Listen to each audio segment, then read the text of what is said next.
तो मूवी की शुरुआत होती है अमेज़न के जंगलों से, जहां पर एक ऐसा तिलस्मी पेड़ है जिसकी एक पंखुड़ी दुनिया की हर एक मर्ज का इलाज कर सकती है, फिर चाहे वो कोई बीमारी हो या फिर कोई श्राप। और पूरा जंगल उस पेड़ की रक्षा करता है। सदियों से उस पेड़ तक पहुंचने की ना जाने कितने लोगों ने कोशिश की, लेकिन जो भी वहां गया उनमें से कोई भी वापस लौट कर नहीं आया।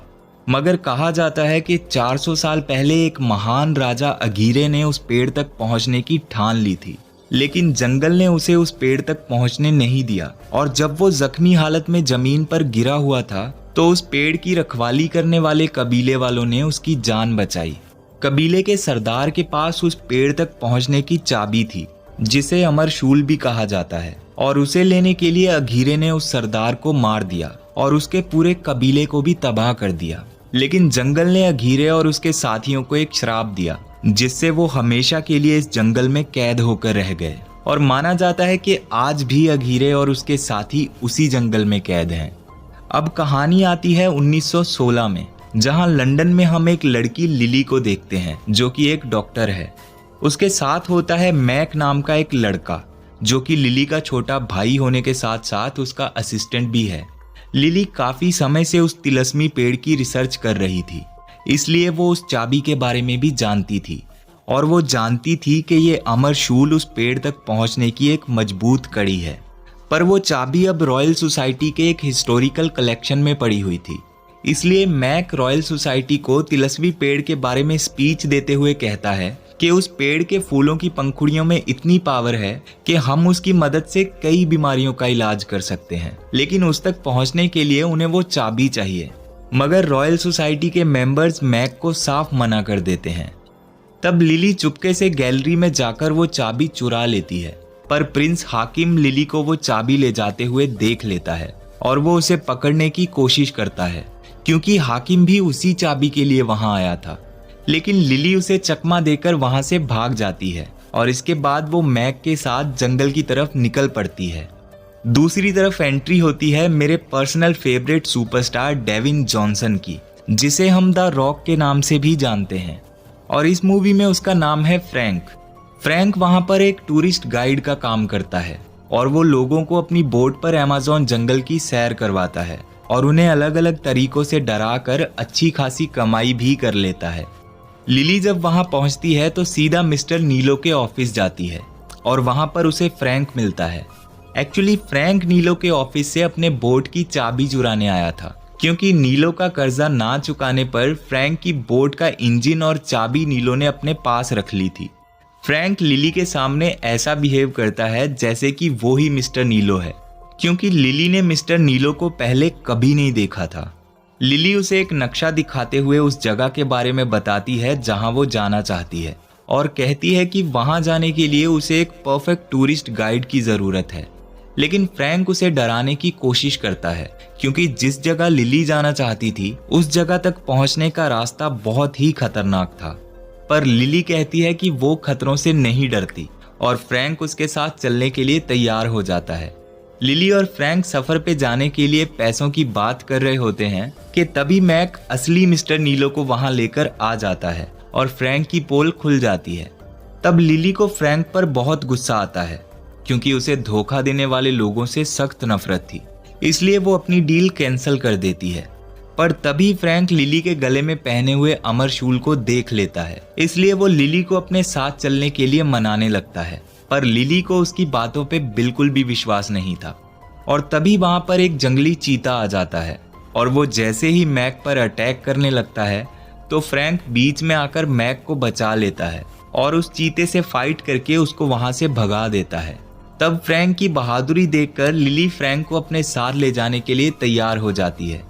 इसके बाद जब फ्रैंक अपनी बोट का इंजन स्टार्ट कर रहा होता है, तब हम देखते हैं कि जिस चीते से फ्रैंक ने फाइट की थी वो फ्रैंक का पालतू चीता है और उसका नाम प्रॉक्सिमा है। उन दोनों की लड़ाई भी दरअसल एक दिखावा था, ताकि फ्रैंक सबको इम्प्रेस कर सके। उसके बाद लिली और मैक जंगल के सफर पर जाने के लिए फ्रैंक की बोट पर आ जाते हैं, जहां फ्रैंक मैक के इतने सारे सामान को देखकर कहता है कि बोट पर इतने सारे सामान के लिए जगह नहीं है, और वो उसका एक्स्ट्रा सामान पानी में फेंक देता है। तब लिली वहां कुछ पंछियों को पिंजरे में बंद देखकर उनको आजाद करने चली जाती है, लेकिन वहां कुछ लोग लिली को भी पंछियों के साथ ही पिंजरे में बंद करके वहां से ले जाते हैं। पर लिली किसी भी ताले को खोलने में माहिर थी, इसलिए वो पिंजरे से बाहर आ जाती है और उन लोगों से फाइट करती है। दूसरी तरफ नीलो के लोग फ्रैंक के पीछे पड़ जाते हैं, क्योंकि उसने नीलो के ऑफिस से अपनी बोट की चाबी और इंजन चुरा लिया था। फ्रैंक को जब पता चलता है कि लिली बोट पर नहीं है, तो वो मैक को बोट चलाने के लिए कहता है और खुद लिली को लेने चला जाता है। फ्रैंक लिली के पास पहुंचता है और उसकी मदद करता है। तभी लिली वहां के सभी जानवरों को पिंजरों से आजाद कर देती है और इसके बाद वो दोनों उन लोगों से बचकर बोट की तरफ भागने लगते हैं। फ्रैंक पानी में कूदकर बोट तक पहुंच जाता है, जबकि लिली को तैरना नहीं आता था, इसलिए वो रेलिंग का सहारा लेकर बोट तक पहुंच जाती है। अब वो तीनों अपने सफर के लिए निकल ही रहे होते हैं कि प्रिंस हाकिम भी लिली का पीछा करते हुए अपनी सबमरीन लेकर वहां पहुंच जाता है और जिन लोगों ने लिली को पिंजरे में बंद किया था उनको भी हाकिम ने ही भेजा था। वो मशीन गन से फ्रैंक की बोट पर अटैक करता है और उसके बाद उन लोगों पर मिसाइल छोड़ देता है, लेकिन फ्रैंक बहुत ही समझदारी से अपनी बोट को घुमा लेता है और वो लोग वहां से बच के निकल जाते हैं, जिसे देखकर लिली फ्रैंक से काफी खुश हो जाती है। इसके बाद वो तीनों जंगल की तरफ निकल पड़ते हैं, जहां लिली जंगल के खूबसूरत नज़ारों को अपने कैमरे में रिकॉर्ड करती है और शाम होने पर फ्रैंक बोट को एक जगह पर रोक लेता है और रात के खाने का इंतजाम करता है। तब डिनर के बाद मैक सोने के लिए कैबिन में चला जाता है और फ्रैंक और लिली बातें कर रहे होते हैं। लिली उसे बताती है कि वो तिलस्मी पेड़ की पंखुड़ियों से एक नई दवाई बनाएगी, जिससे वो ज्यादा से ज्यादा लोगों की मदद कर पाएगी। तब फ्रैंक ये सुन के चौंक जाता है कि अनजान लोगों की मदद करने के लिए लिली को अपनी जान तक की भी परवाह नहीं। तभी मैक चिल्लाते हुए कैबिन से बाहर आता है, क्योंकि उसने कैबिन में प्रॉक्सिमा को देख लिया था और उसे लगता है कि वो उस पर अटैक कर रही है। तब लिली को पता चल जाता है कि उस चीते को फ्रैंक ने पाला हुआ है और रेस्टोरेंट में भी चीते से फाइट करना एक नाटक था, जिस वजह से वो फ्रैंक से नाराज हो जाती है, क्योंकि एक बार फिर से फ्रैंक ने उसका भरोसा तोड़ दिया था। वहीं दूसरी ओर हाकिम राजा अघीरे की मदद लेने उसी जगह पहुंच जाता है जहां वो और उसके साथी श्राप की वजह से पत्थर बने हुए थे। हाकिम उनकी मूर्ति पर नदी के पानी की कुछ बूंदें डालता है, जिसके बाद उस मूर्ति से 2 सांप बाहर आते हैं। हाकिम उनसे कहता है कि तिलस्मी पेड़ की चाबी इसी जंगल में एक लड़की के पास है और अगर वो हाकिम को चाबी लाकर देगा तो वो बदले में उसे इस श्राप से मुक्ति दिलवाएगा। तब सांप हाँ में सर हिलाता है, जिसके बाद हाकिम वहां पर एक ब्लास्ट कर देता है, जिससे नदी का पानी उन मूर्तियों तक पहुंच जाता है और वो पत्थर बने हुए लोग जिंदा हो जाते हैं। अगले दिन लिली फ्रैंक से बहस करती है कि मैप में जो रास्ता है वो उसी रास्ते से जाना चाहती है, पर फ्रैंक उसे समझाता है कि वो रास्ता मुश्किलों से भरा हुआ है, लेकिन लिली उसकी कोई भी बात नहीं सुनती, इसलिए फ्रैंक दूसरी ओर अपनी बोट घुमा लेता है। पर उस तरफ पानी का बहाव बहुत तेज था और उसकी वजह से उनकी बोट वाटरफॉल की तरफ खींचने लगती है। तब फ्रैंक बड़ी मुश्किल से उस बोट को संभालता है और सबकी जान बचा लेता है। इसके बाद फ्रैंक और मैक जंगल में लकड़ियां लेने जाते हैं, जहां फ्रैंक मैक से कहता है कि वो उसकी बहन से तंग आ चुका है, क्योंकि वो बहुत जिद्दी है और कुछ भी करने से पहले एक बार सोचती तक नहीं। और मैक बताता है कि वो बचपन से ऐसी ही है। जब मैक और फ्रैंक लकड़ियां जमा कर रहे होते हैं, तभी लिली फ्रैंक के कैबिन में जाती है, जहां उसे पता चलता है कि वो भी उस तिलस्मी पेड़ और उसकी चाबी को ढूंढ रहा है। और जब वो फ्रैंक से इस बारे में पूछती है तो वो बताता है कि हाँ ये सच है और वो काफी टाइम पहले इसे ढूंढ रहा था, लेकिन अब उसे विश्वास हो चुका है कि ऐसा कोई पेड़ नहीं है, इसलिए उसने उस पेड़ की तलाश करनी बंद कर दी है। तब लिली कहती है कि वो इसलिए उस पेड़ को नहीं ढूंढ पाया क्योंकि उसके पास उस पेड़ तक पहुंचने की चाबी नहीं थी। उसके बाद कुछ कबीले वाले उन तीनों पर हमला कर देते हैं और उन्हें बंदी बनाकर अपने सरदार के सामने पेश करते हैं। फ्रैंक उनकी भाषा समझता था, इसलिए वो उनसे बात करता है और लिली को बताता है कि सरदार चाहता है कि लिली के पास जो पत्थर है वो उनकी अमानत है, जो काफी साल पहले चोरी हो गया था, और अगर वो उन्हें वो पत्थर दे देगी तो सबकी जान बख्श दी जाएगी। पर लिली उनकी बात मानने से साफ इनकार कर देती है। लिली किसी तरह से अपने हाथ खोल लेती है और उनसे लड़ने के लिए तैयार हो जाती है, जिसे देखकर वो सब हंसने लगते हैं और कहते हैं कि वो कोई खून खराबा नहीं करना चाहते, क्योंकि ये सब तो फ्रैंक का प्लान था ताकि वो लिली को डरा कर उससे वो अमरशूल ले सके। लेकिन लिली की बहादुरी देखकर उसका ये प्लान फेल हो जाता है। तब लिली को फ्रैंक पर बहुत गुस्सा आता है और वो उसे एक जोरदार पंच मारती है और वहां से चली जाती है। इसके बाद कबीले की सरदार उस चाबी पर लिखी हुई प्राचीन भाषा को लिली को बताती है, जिसमें उस पेड़ तक पहुंचने का रास्ता और इस अमरशूल को इस्तेमाल करने का तरीका भी शामिल था। अमरशूल पर एक पहेली लिखी होती है जिसके मुताबिक उनको पानी को पत्थर में बदलना होगा और टूटे दिल को जोड़ना होगा। साथ ही वो बताती है कि तिलस्मी पेड़ सिर्फ तभी खिलता है जब चांद को ग्रहण लगता है और 2 दिन बाद ही वो ग्रहण लगने वाला था। अब लिली फ्रैंक को पैसे देकर उसका हिसाब क्लियर कर देती है और वो डिसाइड करती है कि इसके आगे का सफर वो अकेले ही तय करेगी। तब थोड़ी देर बाद राजा अघीरे भी अपने साथियों के साथ वहां पहुंच जाता है। इतने सालों तक जंगल की कैद में रहने की वजह से उसका पूरा शरीर सांपों का एक झुंड बन चुका था और उसके बाकी साथी भी काफी डरावने बन चुके थे, जिनमें से एक कीचड़, एक मधुमक्खी का छत्ता और एक पेड़ बन चुका था। वो सब डरावने लोग मिलकर उन सब पर हमला कर देते हैं और इसी बीच अघीरे को वो अमरशूल मिल जाता है। तब फ्रैंक उससे फाइट करता है और लड़ाई में अघीरे अपनी तलवार फ्रैंक के सीने के आर पार कर देता है, मगर फ्रैंक अघीरे का हाथ पकड़कर अपनी ओर खींच लेता है और उससे अमरशूल को छीनकर लिली की तरफ फेंक देता है और खुद घायल होकर नीचे गिर जाता है। लिली को फ्रैंक की मौत का बहुत अफसोस होता है, लेकिन वो बिल्कुल भी हिम्मत नहीं हारती। कबीले की सरदार लिली और मैक को एक बोट पर अपने साथ ले जाती है और थोड़ा आगे जाने पर वो लिली को अकेले जंगल में भेज देती है और उसे नदी से दूर रहने को कहती है। अघीरे और उसके साथी नदी से दूर नहीं रह सकते थे, इसलिए वो लिली का पीछा नहीं कर पाते। अगली सुबह जब लिली मैक को ढूंढ रही होती है तब उसे नदी के किनारे एक आदमी दिखाई देता है और जब वो ध्यान से देखती है तो वो आदमी फ्रैंक होता है। लिली फ्रैंक को देखकर हैरान हो जाती है कि वो अब तक जिंदा कैसे है और तब मैक और बाकी सब भी वहां पहुंच जाते हैं।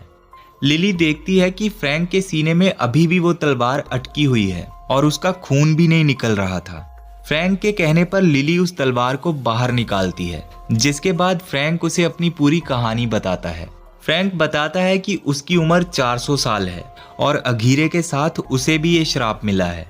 असल में फ्रैंक के पिता अघीरे के पिता की सेना के एक सिपाही थे और एक दिन राजा को बचाते हुए उनकी मौत हो गई थी, इसलिए अघीरे के पिता ने फ्रैंक को भी अपने बेटे की तरह ही पाला था। फ्रैंक अघीरे को अपना भाई मानता था और एक दिन अघीरे की बेटी को एक ऐसी बीमारी हो गई जिसका कोई इलाज नहीं था, इसलिए अघीरे ने कसम खाई कि वो उसे ठीक करने के लिए उस तिलस्मी पेड़ को ढूंढेगा और फ्रैंक भी उसके साथ चलने को तैयार हो गया। वो लोग जंगल में कई दिनों तक भटकते रहे और जंगल में भटकते हुए वो बुरी तरह जख्मी और कमजोर हो गए थे। तभी कबीले वालों ने उनकी जान बचाई और उन्हें अपने साथ ले गए और वहां उन्होंने तिलस्मी पेड़ की पंखुड़ियों से उनका इलाज किया और धीरे धीरे वो सब पूरी तरह से ठीक हो गए।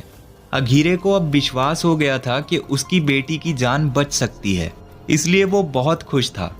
फिर एक दिन उसने कबीले के सरदार से उस पेड़ की चाबी मांगी, लेकिन सरदार ने उसे चाबी देने से मना कर दिया। तब अघीरे ने गुस्से में सरदार को मार दिया और बाकी कबीले वालों को भी मारना शुरू कर दिया। और जब फ्रैंक ने अघीरे को रोकने की कोशिश की तो अघीरे ने फ्रैंक के सीने में चाकू घुसाकर उसे भी घायल कर दिया। तभी सरदार ने मरते मरते उन्हें एक श्राप दिया कि वो कभी इस जंगल से बाहर नहीं जा पाएंगे और अगर वो कभी नदी को छोड़कर गए तो जंगल उन्हें कैद कर लेगा। अघीरे फ्रैंक की गद्दारी की वजह से उस पर बहुत गुस्सा था, इसलिए वो अक्सर फ्रैंक से लड़ाई करता रहता था। फिर एक दिन फ्रैंक ने उससे बचने के लिए एक प्लान बनाया और उन सबको एक गुफा में कैद कर दिया जहां से वो कभी नदी तक नहीं पहुंच सके, जिसके बाद वो अब तक उसी जगह पे कैद थे। लेकिन फ्रैंक कभी नदी छोड़कर नहीं गया, इसीलिए वो अभी तक बचा हुआ है। इतने सालों में फ्रैंक ने एक नया शहर बसाया और एक बोट भी बनाई, जिसके जरिए उसने नदी के आसपास की हर एक जगह पे उस तिलस्मी पेड़ को ढूंढने की कोशिश की, लेकिन वो कामयाब नहीं हो पाया और आखिर में वो एक टूरिस्ट गाइड बन गया और अपनी बोट पर टूरिस्ट को नदी की सैर करवाने लगा, क्योंकि इससे वो नदी के पास भी रह सकता है और लोगों के साथ भी। दूसरी तरफ अघीरे नदी छोड़कर नहीं जा सकता था, इसीलिए उसका साथी अपनी मधुमक्खियों के जरिए हाकिम को संदेश भेजता है और उसे लिली का पता बताता है। और हाकिम अपनी सबमरीन लेकर वहां पहुंच जाता है, लेकिन उसे वहां पर लिली नहीं मिलती, क्योंकि वो फ्रैंक के साथ उस तिलस्मी पेड़ को ढूंढने दूसरी जगह जा चुकी थी। तब हाकिम मैक को धमकाते हुए कहता है कि अगर उसने लिली का पता नहीं बताया तो वो कबीले के सारे लोगों को मार देगा, जिस वजह से मजबूरन मैक को उसे लिली का पता बताना पड़ता है। वहीं फ्रैंक और लिली उस जगह पहुंच जाते हैं जहां उन्हें तिलस्मी पेड़ मिलने वाला था, लेकिन उन्हें वहां कुछ भी नहीं मिलता। तब फ्रैंक पानी के अंदर जाता है और वहां पर उसे एक दरवाजा दिखाई देता है, लेकिन वो दरवाजा कुछ छोटे छोटे ब्लॉक से घिरा हुआ था, जिसकी वजह से फ्रैंक वहां तक नहीं पहुंच पाता और वो लिली को पानी के अंदर जाने के लिए कहता है। पर लिली को तैरना नहीं आता था, इसीलिए वो अंदर जाने से डर रही थी, लेकिन फ्रैंक उसे विश्वास दिलाता है कि वो उसे कुछ भी नहीं होने देगा और लिली उसकी बात मान लेती है। और जब वो पानी के अंदर दरवाजे के पास पहुंचती है तो उसका पैर एक बटन पर लगता है, जिसके दब जाने से वो ब्लॉक और भी छोटे हो जाते हैं और लिली उनमें कैद हो जाती है। लिली अपनी पूरी ताकत से उस दरवाजे को खोलने की कोशिश करती है, लेकिन अगर वो ज्यादा देर तक अपनी सांस रोक के रखती तो उसकी मौत हो सकती थी। तब फ्रैंक एक छोटी सी जगह से लिली को अपने मुंह से ऑक्सीजन देता है और वो दरवाजा खोलने वापस चली जाती है। और इसी बीच पिराना मछलियों का एक झुंड फ्रैंक पर अटैक कर देता है और वो लिली को ऑक्सीजन देने नहीं पहुंच पाता। तब लिली हिम्मत करके उस दरवाजे को खोल देती है, पर उसके साथ ही ज्यादा देर तक सांस ना लेने की वजह से वो बेहोश हो जाती है। दरवाजा खुलते ही वहां का सारा पानी सूखने लगता है और फ्रैंक लिली को होश में लाता है और अब वो दोनों अपनी कामयाबी से बहुत खुश होते हैं। पर तभी हाकिम भी मैक को लेकर वहां पहुंच जाता है और लिली से मैक की जान के बदले में वो अमरशूल ले लेता है। इसके बाद वो सब बड़े से महल के अंदर जाते हैं, जहां पर उन्हें वो तिलस्मी पेड़ दिखाई देता है, पर वो पेड़ पूरी तरह से सूखा और बेजान था। तब हाकिम लिली और फ्रैंक से उस अमरशूल का इस्तेमाल करके पेड़ को जिंदा करने के लिए कहता है।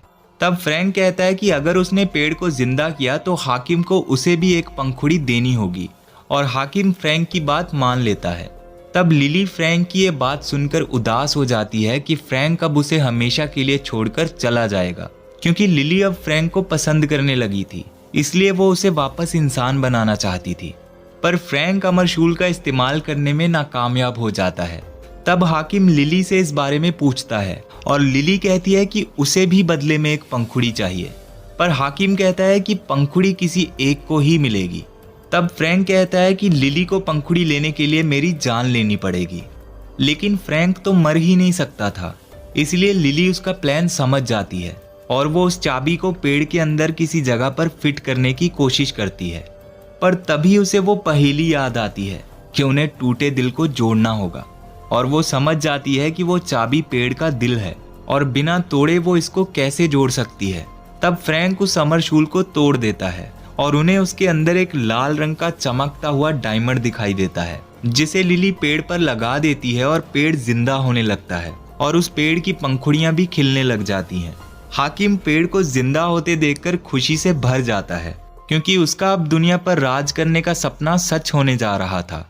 पर तभी प्लान के मुताबिक लिली फ्रैंक को मारने का झूठा नाटक करती है और हाकिम के साथ अपनी पंखुड़ी लेने ऊपर चली जाती है, और वो बड़ी चालाकी से हाकिम के आदमियों को धक्का देकर खुद रस्सी की मदद से पेड़ के ऊपर पहुंच जाती है। तभी पेड़ वापस बेजान होने लगता है, क्योंकि ग्रहण का टाइम अब खत्म हो रहा था। लेकिन लिली भागकर पेड़ की आखिरी पंखुड़ी को तोड़ लेती है और अब उस एक पंखुड़ी के पीछे सब लोग पड़ जाते हैं। तभी पेड़ की डाल टूट जाती है, जिसकी वजह से लिली नीचे लटक जाती है। तब हाकिम रस्सी के सहारे लिली तक पहुंचता है और उसे वो पंखुड़ी देने के लिए कहता है, मगर तब तक फ्रैंक भी हाकिम के कुछ आदमियों को मारकर वहां तक पहुंच जाता है। फ्रैंक को उस तरफ आते हुए देखकर लिली उस पंखुड़ी को फ्रैंक की तरफ फेंक देती है। उसी वक्त अघीरे और उसके साथी भी वहां पर पहुंच जाते हैं और वो लिली पर हमला करने लगते हैं। तब फ्रैंक उन्हें कहता है कि वो पंखुड़ी लिली के पास नहीं बल्कि मेरे पास है, और ये सुनने के बाद वो सब फ्रैंक के पीछे पड़ जाते हैं। तब फ्रैंक अपनी बोट को स्टार्ट करता है और मैक को अपनी बोट से उतारकर वहीं छोड़ देता है और उसे लिली का ध्यान रखने के लिए कहता है। और जब अघीरे और उसके साथी फ्रैंक को पकड़ते हैं तो उन्हें उसके पास वो पंखुड़ी नहीं मिलती, क्योंकि फ्रैंक ने वो पंखुड़ी मैक को थमा दी थी। ताकि वो लिली के काम आ सके। फ्रैंक अघीरे और उसके साथियों को लेकर अपनी बोट को एक चट्टान से टकरा देता है, जिसकी वजह से वो नदी से दूर हो जाते हैं और वापस जंगल की कैद में आ जाते हैं। पर इस बार उन सब के साथ फ्रैंक भी पत्थर बन जाता है। दूसरी तरफ हाकिम जब पंखुड़ी लेने के लिए लिली की ओर बढ़ता है तो मैक उसे एक जोरदार पंच मारता है और एक बड़ा सा पत्थर हाकिम पर गिर जाता है, जिसके नीचे दब के हाकिम की मौत हो जाती है। लिली को इस बात का बहुत दुख होता है कि जिस पंखुड़ी की मदद से फ्रैंक खुद को इस श्राप से मुक्त कर सकता था, वो पंखुड़ी भी उसने लिली को सौंप दी। मगर लिली फ्रैंक को उस श्राप से मुक्त करना चाहती थी, इसीलिए वो उस पंखुड़ी को पत्थर बने हुए फ्रैंक के मुंह में रख देती है और वो पंखुड़ी अपने आप गायब हो जाती है, पर उसका कोई असर नहीं होता। जिसके बाद लिली मायूस होकर मैक के साथ वहां से जाने लगती है। पर उनके जाने के कुछ देर बाद ही उन्हें प्रॉक्सिमा की आवाज सुनाई देती है और वो वापस आकर देखते हैं कि फ्रैंक अब फिर से पहले जैसा हो गया था और इस बार उसका खून भी निकल रहा था, जिसका मतलब साफ था कि फ्रैंक अब श्राप से मुक्त हो चुका है और वो भी अब एक आम इंसान बन चुका है। तभी वो देखते हैं कि पेड़ पर एक पंखुड़ी खिली हुई थी, क्योंकि चांद की हल्की सी रोशनी अभी भी उस जगह पर पड़ रही थी। वो उस पंखुड़ी को तोड़ लेते हैं और वापस घर की तरफ निकल पड़ते हैं। लिली फ्रैंक को भी अपने साथ लंदन ले आती है और जैसे कि उसने प्रॉमिस किया था, वो फ्रैंक को मोटर कार चलाना सिखाती है। और इसी के साथ ये मूवी यहीं पर खत्म हो जाती है। तो दोस्तों, आपने ये मूवी देखी है या नहीं, मुझे कमेंट करके ज़रूर बताना। और वीडियो अच्छी लगी हो तो वीडियो को लाइक भी कर देना यार।